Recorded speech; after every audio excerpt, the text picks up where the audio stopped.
তারপরে সবটি দাঁত ফেলাইবো, একটাও রাখবো না।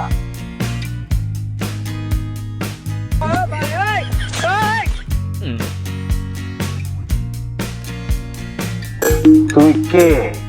আমি জামাল, প্রেসিডেন্ট জামাল ভাইডেন। জামাল মোল্লা। অনেক কথা বলতেছো, কথা মনে হইতেছে আমেরিকার রানিং প্রেসিডেন্ট তুমি। এটা আবুল বাসারের বাড়ি না? তারপরে সবটি দাঁত ফেলাইবো, একটাও রাখবো না। তুই তো বিরাট বেয়াদব রে। কেন ভাই, আমি কি করলাম? মুরব্বী মানুষের নাম ধরে কথা কস তুই, আবার কস কি করলাম? কে মুরব্বী? আবুল বাসার তো আমার ছোট বোনের হাজবেন্ড।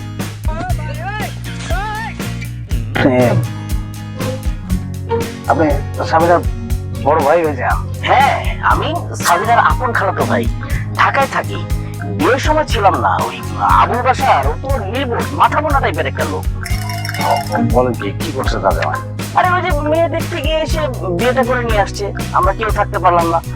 আমার ছোট খালার একটু অর্থনৈতিক অবস্থা খারাপ, আমরা তো ছিলাম সব খরচ টরচ আমরাই করতাম, কিন্তু বিয়ের কোনো খবরই জানতে পারলাম না। এই মাথা মোটাকে আমরা একদমই ঠিক করে দিই। ভাইজান আসেন, বাকি আলাপ ভিতরে গিয়ে করি। আসেন আসেন আসেন। ও ভাইজান, আপনি কি বিবাহ করছেন? না, করিনি, কিন্তু মেয়ে দেখা চলছে, করে ফেলবো। ও, তাইলে তো আপনি এই বাড়িতে ঢুকতে পারবেন না। কেন ঢুকতে পারবো না কেন? মানে ওই যে আপনি তো দেখতেছিলেন মনে হয়, ওই যে সাইনবোর্ডে লেখা আছে হ্যাঁ। যে অবিবাহিতদের প্রবেশ হচ্ছে। না, সেটা আমি দেখেছি, কিন্তু বোনের বাসার একদম গেটে আসছে। যে আমি আপনার সেই বোনের হাজবেন্ড আবুল বাসার। ও, আপনি আবুল বাসা? আমার এই পিচ্ছি বোনটার হাজবেন্ড? কেমনে কি হয়ে গেছে আল্লাহ ইচ্ছা। ভাইজান আপনি এখন তো আর উপায় নাই, আপনি বিয়ে করে ভাবে নিয়ে আসেন, আমি নিজে গেট পাস দিয়ে দেবো।